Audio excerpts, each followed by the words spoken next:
ദൈവം യോജിപ്പിച്ചത് മനുഷ്യൻ വേർപ്പെടുത്താതിരിക്കട്ടെ. No divorce. മർക്കോസിന്റെ സുവിശേഷം 10-ാം അധ്യായം 8-ാം തിരുവചനം, ദൈവം യോജിപ്പിച്ചത് മനുഷ്യൻ വേർപ്പെടുത്താതിരിക്കട്ടെ. മലാക്കി 2-ാം അധ്യായം 16-ാം തിരുവചനം, വിവാഹമോചനത്തെ ഞാൻ വെറുക്കുന്നു.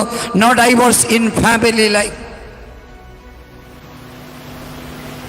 ഇന്ന് നിസ്സാര കാര്യങ്ങളെ പ്രതി ഡൈവോഴ്സാണ്. സഭാ കോർട്ടുകളിൽ ചെല്ല്, ഗവൺമെൻറ് കോർട്ടിൽ വേറെ. ചിലക്കറിയാം ഇന്ന് സഭാ കോടതികളിൽ എത്രയാണ് ആ കേസ് തീർക്കാൻ പോലും സമയം കിട്ടുന്നില്ല. സഭാ കോടതിക്ക് ഇത്രമാത്രം കേസുകളാണ്, നിസ്സാര കാര്യങ്ങളാണ്. ഒന്ന് ഹല്ലേലൂയ പറയോ.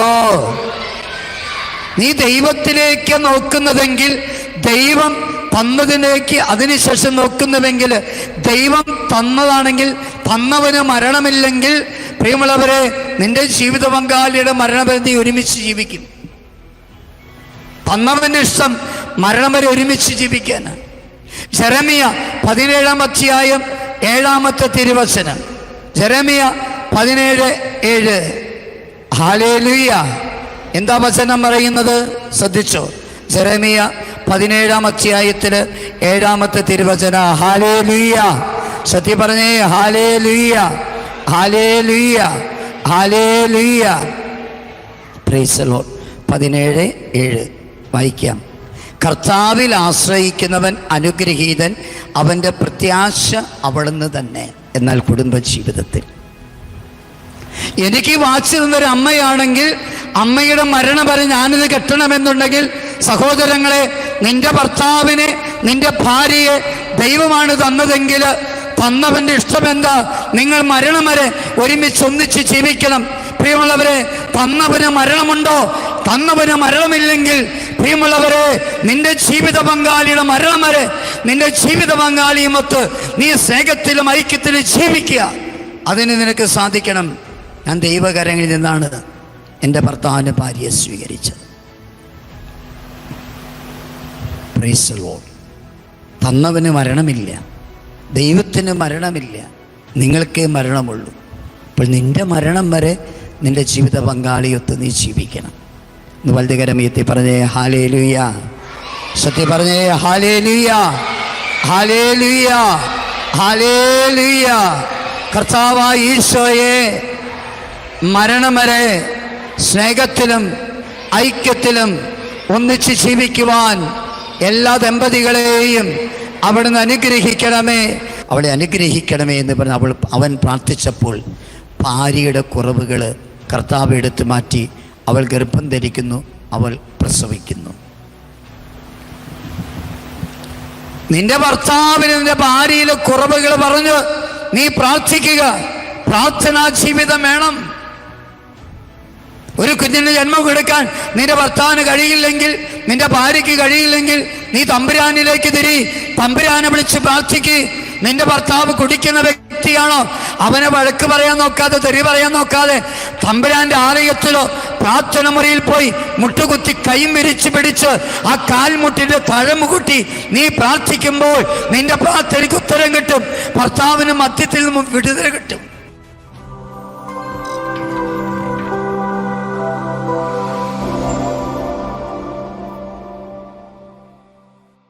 സങ്കീർത്തന 47:1 പോരാ. സങ്കീർത്തന 47:1 പറയല്ലോ. സങ്കീർത്തന 47. ഓക്കെ. സ്നേഹമുള്ളവരെ, ഇന്ന് നമ്മൾ കുടുംബജീവിതത്തെക്കുറിച്ചാണ് നമ്മൾ ധ്യാനിക്കാൻ പോകുന്നത്. കുടുംബ നവീകരണം ഏറ്റവും ആവശ്യമാണല്ലോ. കുടുംബജീവിതത്തെക്കുറിച്ച് ക്ലാസ് തുടങ്ങുന്നതിന് മുൻപ് ഒരു 3 ചോദ്യങ്ങൾ ചോദിക്കട്ടെ. ആദ്യം ഒന്നറിയട്ടെ, ഞാൻ കല്യാണം കഴിഞ്ഞവർ ഒന്ന് കരമുയർത്തി കാണിക്കാവോ? ചിലർക്ക് സംശയമുണ്ട്, കണ്ടിട്ട് പ്രായമുണ്ട്. അമ്മച്ചി കല്യാണമൊന്നും കഴിഞ്ഞില്ലേ? ഓക്കെ, കൈ താഴ്ത്തുക. ഇപ്പോൾ മാത്രം കരമുയർത്തിയവരോടുള്ളൊരു ചോദ്യമാണ്. ഇപ്പോൾ കരമുയർത്തിയവരോട് മാത്രം ചോദ്യം ഒരു പ്രാവശ്യമേ പറയുള്ളൂ. ശ്രദ്ധിച്ച് കേൾക്കുക, ഇതിന് ഉത്തരം പറയുക. ഈ ലോക ജീവിതത്തിനപ്പുറത്ത് വീണ്ടും ഒരു ജന്മം നിങ്ങൾക്ക് അനുവദിക്കുകയാണെങ്കിൽ ഇന്നുള്ള അതേ ജീവിത പങ്കാളിയെ വീണ്ടും കിട്ടുവാൻ ആഗ്രഹം 100% ഉണ്ടെങ്കിൽ മാത്രം കൈ പൊക്കുക, ഇല്ലെങ്കിൽ പൊക്കണ്ട. താഴ്ത്ത് താഴ്ത്ത് താഴ്ത്ത്. എന്താണെന്നറിയോ, തോമസ് അച്ഛൻ അങ്ങോട്ട് തിരിഞ്ഞു നോക്കി. ഇവനാണെങ്കിൽ ചിരിച്ചിട്ട് അവൻ്റെ വായ അടയ്ക്കാനും പറ്റുന്നില്ല. Praise the Lord. എന്താ പെട്ടെന്ന് കൈ താഴ്ത്താൻ പറഞ്ഞതെന്നറിയോ? ഏതായാലും ധ്യാനത്തിന് വന്നിട്ട് ഒരു കുടുംബകലഹം ഉണ്ടാക്കണ്ട എന്ന് ഞാൻ ചിന്തിച്ചു. നേരത്തെ കൈ പൊക്കിയതിൽ മാക്സിമം ഒരു 40% രണ്ടാമത് കൈ പൊക്കിയുള്ളൂ. 60% വീണ്ടും കൈ പൊക്കിയില്ല. കാരണം എന്താ? അച്ഛൻ്റെ ചോദ്യം വളരെ ഗൗരവമുള്ളൊരു ചോദ്യമാണ്.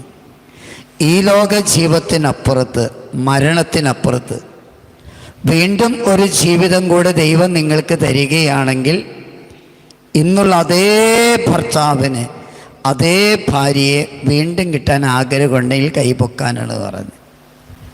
ഇനി പൊക്കണ്ട. ചില ചേട്ടന്മാർ കൈ പൊക്കിയിട്ട് എത്തി നോക്കുക, നമ്മുടെ ആൾ എന്നെ വേണമെന്ന് പറഞ്ഞ് കൈ പൊക്കിയിട്ടുണ്ടാവോ, കുറേ തെറി പറഞ്ഞിട്ട് കുറേ അടിച്ചിട്ടുണ്ട്, ഇടിച്ചിട്ടുണ്ട്. ചേട്ടത്തിമാരും കൈ പൊക്കിയിട്ട് നോക്കുക, എൻ്റെ ആൾ കൈ പൊക്കിയിട്ടുണ്ടാവോ എന്നെ വീണ്ടും വേണമെന്നും പറഞ്ഞ്. അപ്പം അതുകൊണ്ടാണ് പെട്ടെന്ന് കൈ താഴ്ത്താൻ പറഞ്ഞ്. ചിലർ പറയുന്നുണ്ട്, എൻ്റെ അച്ഛൻ എങ്ങനെയാണ് കൈ പൊങ്ങണേ? ശരിയാ, കൈ പൊങ്ങാൻ ബുദ്ധിമുട്ടാണ്. കാരണം എന്താ? എൻ്റെ അച്ഛ, എൻ്റെ ഭാര്യ ഭക്തയായ വേറോണിക്കായെപ്പോലെ ഇവിടെ ഇരിപ്പുണ്ട്. അച്ഛനറിയോ അവൾ ഏത് ടൈപ്പാന്ന്? കൂടെ കിടക്കുന്ന ആൾക്ക് രാപ്പിനെ അറിയുള്ളൂ പറഞ്ഞു കേട്ടിട്ടുണ്ട് അച്ഛ. അതുകൊണ്ട് എൻ്റെ ഭാര്യയുടെ സ്വഭാവം എനിക്കല്ലേ അറിയുള്ളൂ. അവളുടെ കൂടെ ജീവിക്കുന്നതിനേക്കാൾ നല്ലത് സിംഹക്കുട്ടി കയറി വാതിലടച്ച് സിംഹത്തെ കെട്ടിപ്പിടിച്ച് കിടന്ന കുറച്ചുകൂടെ ശാന്തതയും സമാധാനവും സ്വസ്ഥതയും അവിടെ കിട്ടുവച്ചു. അച്ഛൻ ഈ ധ്യാനത്തിലൂടെ ഒരു നന്മ ചെയ്യാവോ? ഒരു എക്സ്ചേഞ്ച് മേള അച്ഛൻ നടത്താവോ? അല്ലേ? ശരിയാ. ചില ചേട്ടത്തിമാർ കൈ പൊക്കിയില്ല. കാരണം എൻ്റെ പൊന്നച്ഛ എന്ന് ഒടുക്കത്തെ കൂടി കഴിഞ്ഞ് വീട്ടിൽ വന്ന് എന്നെ തെറിയും പറഞ്ഞ് മുതുകത്തിട്ട് ഒടുക്കത്ത് ഇടിയിടിച്ച് ബോണ്ടയുണ്ടാക്കി കൊഴുക്കട്ടി ഉണ്ടാക്കിക്കൊണ്ടിരിക്കുന്ന എൻ്റെ ഭർത്താവ്, അവനെ വീണ്ടും വേണമെന്നോ? അച്ഛ, ഒരു എക്സ്ചേഞ്ച് മേള പറയാവോ? സത്യം പറയാം, നിങ്ങളുടെ ബുദ്ധിമുട്ട് കാണുമ്പോൾ ഞാനും തോമസ് അച്ഛനും സിസ്റ്റേഴ്സൊക്കെ വിചാരിക്കുന്നുണ്ട്, അച്ഛനും കന്യാസ്ത്രീയായത് എത്രയോ മഹാഭാഗ്യമെന്ന്. അല്ലേ അച്ഛാ? കാരണം ഏതായാലും ഇങ്ങനത്തെ ഒരു പ്രശ്നം ഞങ്ങൾക്കില്ല. കാരണം ഞാൻ പെണ്ണ് കിട്ടിയിട്ടില്ല. പിള്ളേരെ വേണമെങ്കിൽ അച്ഛനായിക്കോട്ടോ. ഇനി ഈ പ്രശ്നം നിങ്ങൾക്കുണ്ട്. ഭാവിയിൽ ഞാൻ ഇതുപോലെ ചോദ്യം ചോദിക്കാനുണ്ടാവും. ഒരുത്തം പറയും അപ്പോഴേക്കും അച്ഛൻ മണ്ണോട് മണ്ണായിക്കോളൂന്ന്. ഇരിക്കണ്ടേ സിസ്റ്റേഴ്സായിക്കെ വേണമെങ്കിൽ, ഇല്ലെങ്കിൽ ഉണ്ടല്ല. അപ്പം ചിലപ്പോൾ ഇങ്ങനെയൊക്കെ കൈ പൊക്ക. സഹോദരങ്ങളെ, ഇപ്പോൾ ഈ ജീവിതം മടുത്തു. ഞാൻ പറയുകയാണെങ്കിൽ ഒരു തലമുറയ്ക്ക് അല്ലെങ്കിൽ 5 തലമുറയ്ക്ക് 10 തലമുറ ജീവിക്കാനായിട്ടുള്ളത് നിങ്ങൾ സമ്പാദിച്ചു വെച്ചു. എന്നിട്ട് എന്ത് പറ്റി? ജീവിതത്തിൽ ഒരു ദിവസമെങ്കിലും ഒരിക്കലെങ്കിലും കുടുംബജീവിതത്തെ ഓർത്ത് കരയാത്തവർ ആരെങ്കിലും ഉണ്ടോ? ദൈവം അനുഗ്രഹിച്ചതല്ലേ, ദൈവം ഒന്നിപ്പിച്ചതല്ലേ.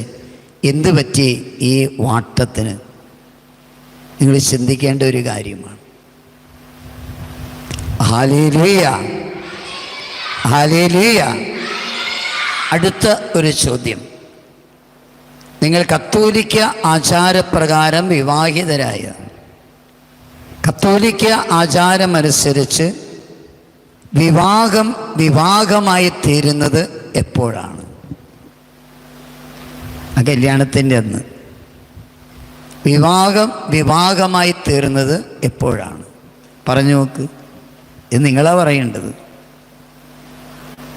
എന്താന്ന്? മന്ത്രോടി അണിയിക്കുമ്പോഴാണ്.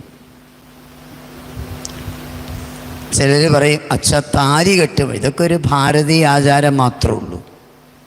ചിലർ പറയും മന്ത്രകോടി അണിയിക്കുമ്പോൾ, അല്ല. ചിലർ പറയും റിങ് കൈമാറുമ്പോൾ, പ്രത്യേകിച്ച് അവസരം മാതാവ് റിങ് കൈമാറുന്നുണ്ട്. ഇഷ്ടപ്പെട്ട സ്റ്റാച്ചു ആണത്. ഇതൊക്കെ ഒരു ആചാരം മാത്രമാണ്. കത്തോലിക്ക ആചാരപ്രകാരമുള്ള വിവാഹമായിരുന്നുവെങ്കിൽ നിങ്ങളുടെ വിവാഹമായി തീർന്നത് നിങ്ങൾ ആ വിശുദ്ധ ബൈബിളിൽ കൈവച്ച് ഇന്നു മുതൽ മരണം വരെ സന്തോഷത്തിലും ദുഃഖത്തിലും സമ്പത്തിലും ദാരിദ്ര്യത്തിലും ആരോഗ്യത്തിലും അനാരോഗ്യത്തിലും ഒരുമിച്ച് ഏകമനസ്സോടെ ജീവിച്ചു കൊള്ളാമെന്ന് വിശുദ്ധ ഗ്രന്ഥം സാക്ഷിയാക്കി ഞാൻ പ്രതിജ്ഞ ചെയ്യുന്നു എന്ന് ആ പ്രതിജ്ഞയെടുക്കുന്ന നിമിഷമാണ് നിങ്ങളുടെ വിവാഹമായി തീർന്നത്. അടുത്ത ചോദ്യം.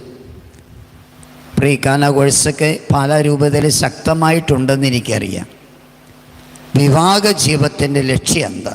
ഇവിടെ സിസ്റ്ററെ വാട്ട് ഈസ് കമ്മ്യൂണിറ്റി ലൈഫ്? സിസ്റ്ററിന് ആൻസർ ഉണ്ട് ഇല്ലേ?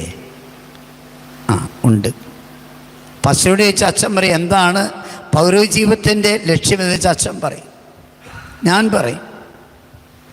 അപ്പോൾ നിങ്ങൾ നയിക്കുന്ന ജീവിതത്തിൻ്റെ ലക്ഷ്യം എന്താണെന്ന് പറഞ്ഞു നോക്കിക്കേ. ഒരു ആൻസറും ഇല്ല. എന്ത് ചെയ്യാം? പ്രീകാന കോഴ്സൊക്കെ പഠിച്ചിട്ടുള്ളതല്ലേ അല്ലേ? വിവാഹ ജീവിതത്തിൻ്റെ ലക്ഷ്യം എന്തെന്ന് ചോദിച്ചാൽ രണ്ടാം വത്തിക്കാൻ സുഗനോദോസ് പറഞ്ഞു വെച്ചിരിക്കുന്ന 2 ലക്ഷ്യങ്ങളാണ്. ഒന്ന്, ദമ്പതികൾ തമ്മിലുള്ള സ്നേഹനിർഭരമായ ഐക്യ ജീവിതം. ദമ്പതികൾ തമ്മിലുള്ള സ്നേഹനിർഭരമായ ഐക്യജീവിതം. 2, ദൈവം നൽകുന്ന മക്കളെ ദൈവ പൈതലുകളായിട്ട് വളർത്തുക. ദമ്പതികൾ തമ്മിലുള്ള സ്നേഹനിർഭരമായ ഐക്യജീവിതം എന്ന് പറഞ്ഞാൽ അൾത്താരയിൽ നിന്നെടുത്തത് അൾത്താരയിൽ തിരിച്ചു വയ്ക്കുന്നത് വരെ, അൾത്താരയിൽ ആരംഭിച്ചത് അൾത്താരയിൽ അവസാനിക്കുന്നത് വരെ സ്നേഹത്തിലും ഐക്യത്തിലും ജീവിക്കുക. കത്തോലിക്ക ആചാരപ്രകാരമുള്ള വിവാഹമായിരുന്നുവെങ്കിൽ നിങ്ങളുടെ വിവാഹം ഒരു അൾത്താരയിൽ നിന്നാണ് ആരംഭിച്ചത്, ഒരു അൾത്താരയിൽ നിന്നാണ് എടുത്തത് അല്ലേ? ആ കല്യാണത്തിൻ്റെ അന്ന് പുരോഹിത ദൈവദാവത്യങ്ങളെ ആശീർവദിച്ച് നിങ്ങളെ പറഞ്ഞു വിട്ടപ്പോൾ ആ പോക്ക് കാണണം അല്ലേ? 2 പേരും കൈയോട് കൈ കോർത്ത് പിടിച്ച് തോളോടിങ്ങനെ തോൾ ഉരുമിയുള്ള ഒരു പോക്ക്. സത്യം പറയാം, ഞാനത് നോക്കി നിൽക്കാറുണ്ട് അസൂയയോടെ. എനിക്കങ്ങനെ കിട്ടിയില്ലല്ലോ എന്ന് ചിന്തിച്ചിട്ടല്ല, ഇപ്പം കാണിക്കുന്നത് കാണുമ്പോൾ ഞാൻ തല തിരിച്ചിട്ടാണ് പോണേ. ചില പള്ളികളിലേക്ക് ഇപ്പോഴും എൻ്റെ കർത്താവെ കല്യാണം കഴിഞ്ഞിട്ട് പുറത്തിറങ്ങിയാൽ എന്തൊക്കെയാണ് കാണിച്ചു കൂട്ടുന്ന മനസ്സുബോധം കഴിഞ്ഞിട്ടേ ഉള്ളൂ. വിവാഹം ബ്ലസ്സിൽ അപ്പോഴേക്കും കെട്ടിപ്പിടുത്തം മൊത്തം ഫോട്ടോ, എന്ത് ഫോട്ടോ എടുക്കലാണ് കർത്താവെ. പിന്നെ സേവ് ദ ഡേ ഇപ്പം എന്തൊക്കെയാണ് ഇപ്പോൾ ഉള്ളത് അല്ലേ? സത്യം പറഞ്ഞാൽ ഞാൻ പറയും അതൊന്നും ശരിയല്ല. കാരണം ബ്ലസ് ചെയ്തിട്ട് അതിനു മുൻപ് ആ ശാരീരികമായിട്ട് ഇങ്ങനത്തെ കാര്യങ്ങളൊന്നും പാടില്ല. അതാണൊരു സത്യം. കാരണം മാരേജ് ബ്ലസ് ചെയ്തിട്ടില്ല. നിങ്ങൾ സമ്മതം പറഞ്ഞിട്ടേ ഉള്ളൂ, അച്ഛൻ സ്വീകരിക്കുന്നു എന്ന് പറഞ്ഞിട്ടില്ല. സമ്മതമാണോ? സമ്മതമാണ്. നീ സ്വീകരിക്കുന്നുവോ? സ്വീകരിക്കുന്നു, ഭാര്യയായി ഭർത്താവായി. മറ്റേത് ഒരുമിച്ച് ജീവിക്കാൻ നിങ്ങൾ സമ്മതമാണോ എന്നാണ്. പ്രിയരെ, അപ്പോൾ അൾത്താരയിൽ നിന്ന് എടുത്തത്, പ്രിയരെ, അന്ന് എടുത്തപ്പോൾ എത്ര അലങ്കാരത്തോടെയാണ് എടുത്തതല്ലേ? അപ്പോൾ ആ അൾത്താരയിൽ നിന്ന് നിന്റെ ഭർത്താവിനെ, ഭാര്യയെ നീ സ്വീകരിച്ചപ്പോൾ എത്ര മനോഹരമായിട്ട് അണിഞ്ഞൊരുങ്ങി നിന്റെ ഭാര്യ വന്നത്, എത്ര അണിഞ്ഞൊരുങ്ങി നീയും വന്നത്. സ്ത്രീകളൊക്കെ ആണെങ്കിൽ 7 ദിവസത്തെ പുട്ടിയിടൽ കഴിഞ്ഞിട്ടാണ് വന്നേക്കണേ. മനസ്സിലായി കാണും. ബ്യൂട്ടീഷ്യന്മാരുടെ അടുത്ത് ഇപ്പോൾ 1 ദിവസം പോയാൽ പോരാ, 7 ദിവസം ഓരോ ദിവസം ഓരോ ലെയറിങ്ങനെ പുട്ടിയിട്ട് കൊണ്ടിരിക്കുക. അവിടെ കല്യാണത്തിൻ്റെ അന്ന് AC കാറിന് ഭയങ്കര ഡിമാൻഡാണ്. പെണ്ണ് മുറ്റത്ത് വന്നാലും പെണ്ണ് പുറത്തിറങ്ങില്ല. കാരണം AC ഇരുന്നില്ലെങ്കിൽ ഓരോ ലെയറിങ്ങനെ ഈ സൂയസ് കനാൽ പോലെ വിയർത്തൊഴുകുമ്പോൾ നല്ല തോടുകൾ കാണാൻ പറ്റും. അതുകൊണ്ടാണ് ഇപ്പോൾ ചെറുക്കന്മാർ വന്നത്. എനിക്ക് ചെറുക്കന്മാരെ തലയിൽ കൈവയ്ക്കാൻ പേടിയാണ്. മുള്ളം കുഞ്ചിൻ്റെ മുള്ളു പോലെ തല വെച്ചേക്കണം, ഇങ്ങനെ ഏതാണ്ടൊക്കെ പശയൊക്കെ തേച്ച് വെച്ചിട്ട്. ഇത് ഞങ്ങളെക്കാളും നിങ്ങൾ കഷ്ടപ്പെടുന്ന തോമസ് അച്ഛനൊക്കെയാണ്. കാരണം ഞങ്ങൾ പിന്നെ സന്യാസികളായതുകൊണ്ട് അത്രയും ബ്ലെസ്സിങ് കിട്ടാറില്ല, ബന്ധുക്കളുടെ മാത്രമേ കിട്ടുകയുള്ളൂ. എന്ന് പാട്ടെ. അപ്പം എത്ര മനോഹരമായിട്ട് അണിഞ്ഞൊരുങ്ങി അലങ്കാരത്തോടുകൂടെ നീ എടുത്തു, സുന്ദരനും സുന്ദരിയുമായിട്ട് നീ എടുത്തു, ജീവിതത്തിലേക്ക് പ്രവേശിച്ചു. ഇനി അൾത്താരയിൽ തിരിച്ചു വയ്ക്കുന്നത് വരെ, അതും അലങ്കാരത്തോടെ തിരിച്ചു വയ്ക്കുന്നത്, ചുമ്മാ അല്ല. അലങ്കാരത്തോടെ സ്വീകരിച്ചത് അലങ്കരിച്ചു കൊണ്ട് തന്നെ തിരിച്ചു വന്നിരിക്കുകയാണ്. എന്താ, നിന്റെ ഭർത്താവ് മരിച്ചു, നിന്റെ ഭാര്യ മരിച്ചു. ഇപ്പോൾ ഒരാൾ മരിച്ചു കഴിഞ്ഞാൽ ഫ്ലവർ മാർട്ടുകാരെ വിളിച്ച് എന്തൊരു ഡെക്കറേഷനാണല്ലേ. ആ ഡെഡ് ബോഡി എത്ര മനോഹരമായിട്ട് അലങ്കരിച്ച കൊണ്ടുപോയി, നല്ല കാര്യം, വളരെ നല്ല കാര്യം, എനിക്കതിഷ്ടമാണ്. അപ്പോൾ അലങ്കാരത്തോടെ എടുത്തത് അലങ്കരിച്ചു കൊണ്ട് എന്ത് തിരിച്ചു വന്നിട്ട് ആ ദേവാലയത്തിൽ കൊണ്ടുവന്ന് പ്രാർത്ഥിച്ച് സെമിത്തേരിയിൽ കൊണ്ടുപോയി അടക്കം ചെയ്ത് തിരിച്ച് ആ പള്ളിയിൽ വന്ന് കുരിശ് വരച്ച് കർത്താവിന് സ്തുതി ചൊല്ലുമ്പോൾ അൾത്താരയിൽ നിന്നെടുത്തത് അൾത്താരയിൽ അവസാനിച്ചു. പ്രിയപ്പെട്ടവരെ, ഇതാണ് ഒന്നാമത്തെ ലക്ഷ്യം, ഈ കാലഘട്ടത്തെ സ്നേഹത്തിലേക്ക് തിരിച്ചിരിക്കുക. രണ്ടാമത്തെ ലക്ഷ്യം, ദൈവം നൽകുന്ന മക്കളെ ദൈവ പൈതലുകളായി വളർത്തുക. നിങ്ങൾ രണ്ടുപേരും ശാരീരികമായി ബന്ധത്തിലേർപ്പെടും. നിങ്ങളുടെ ബന്ധപ്പെടലുകൾ നിങ്ങളുടെ സ്നേഹം പങ്കിടലുകളാണ്. നിങ്ങൾ പങ്കുവച്ച സ്നേഹം മാംസരൂപം പ്രാപിക്കുന്നു, കുഞ്ഞുമക്കളായിട്ട് പുറത്തു വരുന്നു. ആ കുഞ്ഞുമക്കളെ ദൈവ പൈതലുകളായി വളർത്തുക. മക്കൾക്ക് ജന്മം കൊടുക്കുന്നെങ്കിൽ ദൈവ പൈതലുകളായി വളർത്താൻ ജന്മം കൊടുക്കുക, ഇല്ലെങ്കിൽ ജന്മം കൊടുക്കണ്ട. ഇനിയെങ്കിലും ജന്മം കൊടുത്ത മക്കളെ ദൈവ പൈതലുകളായിട്ട് വളർത്താൻ നോക്കുക. ഇതൊക്കെ 34 വർഷത്തെ കൗൺസിലിംഗ് ഞാൻ പറയുന്ന ഉദാഹരണങ്ങളാണ്. കാരണം ഞങ്ങൾക്കറിയാം ഇന്ന് കുട്ടികളെയൊക്കെ വളർത്തുന്നത് എങ്ങനെയാണ് ചോദിക്കുമ്പോൾ ഞങ്ങൾ മനസ്സിലാക്കുന്നുണ്ട്. അവരുടെ സഹോദരങ്ങളെ, ഈ അൾത്താരയിൽ ആരംഭിച്ച കുടുംബജീവിതം അൾത്താരയിൽ അവസാനിക്കുന്നത് വരെ ഒരുമിച്ച് ജീവിക്കാൻ നിങ്ങൾക്ക് സാധിക്കണമെങ്കിൽ 10 പോയിന്റുകൾ ഞാൻ നിങ്ങൾക്ക് തരാൻ പോവുകയാണ്. ഈ 10 പോയിന്റുകൾ ഓർത്തിരുന്ന് എഴുതി വച്ചേക്ക്. കുടുംബജീവിതം മരണം വരെ ഒരുമിച്ച് ജീവിക്കണമെങ്കിൽ ആവശ്യമായ ഒന്നാമത്തെ കാര്യം, ആദ്യം നീ ദൈവത്തിലേക്ക് നോക്കുക, തന്നവനിലേക്ക് നോക്കുക. ദൈവം തന്നതിലേക്കല്ല നോക്കേണ്ടത്. കുടുംബജീവിതത്തിൽ എങ്ങനെ നോക്കണമെന്ന് ഞാനൊരു ലിസ്റ്റ് ഉണ്ടാക്കിയിട്ടുണ്ട്. ആദ്യം ദൈവത്തെ നോക്കുക, 2 ജീവിത പങ്കാളിയെ നോക്കുക, 3 മാതാപിതാക്കളെ നോക്കുക, 4 മക്കളെ നോക്കുക, 5 സഹോദരി സഹോദരന്മാരെ നോക്കുക, 6 കൂട്ടുകാരെ നോക്കുക, 7 അയൽവാസികളെ നോക്കുക, 8 നാട്ടുകാരെ നോക്കുക.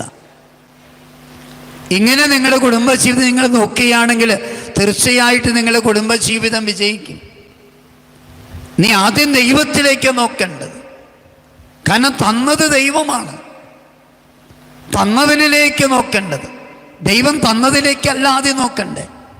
ആദ്യം തന്നവനെ നോക്കിയിട്ട് പിന്നെ തന്നതിലേക്ക് നോക്കുക. ബൈബിളിൽ നിന്ന് എടുക്കുക ഉദാഹരണം അല്ലേ.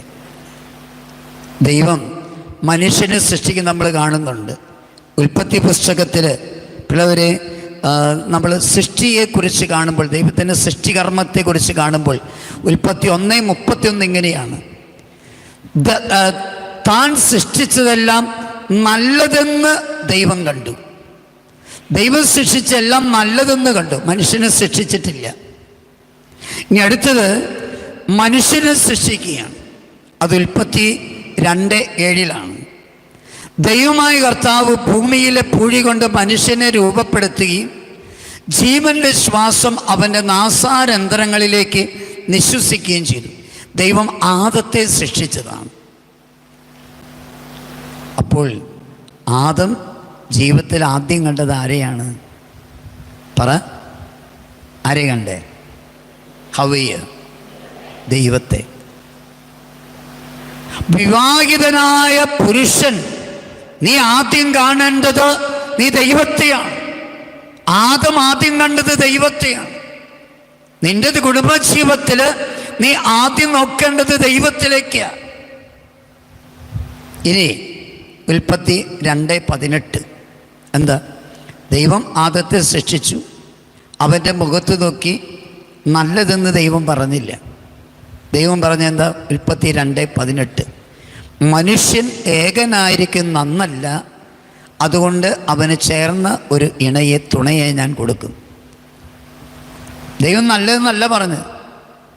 മനുഷ്യൻ ഏകനായിരിക്കും നല്ലതല്ല, അതുകൊണ്ട് അവന് ചേർന്നൊരു ഇണയെ തുണയാൻ കൊടുക്കുമെന്ന് പറഞ്ഞ് ആദത്തിന് അനസ്തേഷ്യ കൊടുത്ത് അവൻ്റെ ഒരു വാരിയിൽ ഊരിയെടുത്ത് ഹവ്വയെ ശിക്ഷിച്ചു. അപ്പം ഹവ്വ ആദ്യം കണ്ടത് ആരെയാണ്? ഹവ്വ ആദ്യം കണ്ടത് ആരെ? സിസ്റ്റർ പറയണ്ട, ആരാ ഹവ്വ ആദ്യം കണ്ടേ? പറ. അങ്ങനെ ഇല്ലേ? തോമസ് അച്ചായി, ഇവിടുത്തെ പെണ്ണുങ്ങൾ ഇങ്ങനെയാട്ടോ, ഉള്ള കാര്യം പറഞ്ഞേക്കാം, സൂക്ഷിക്കണം. ആദത്തെയാ അവനവിടെ ഉറക്കി കിടത്തിയേക്കുവാ. കണ്ടവൻ പറഞ്ഞ്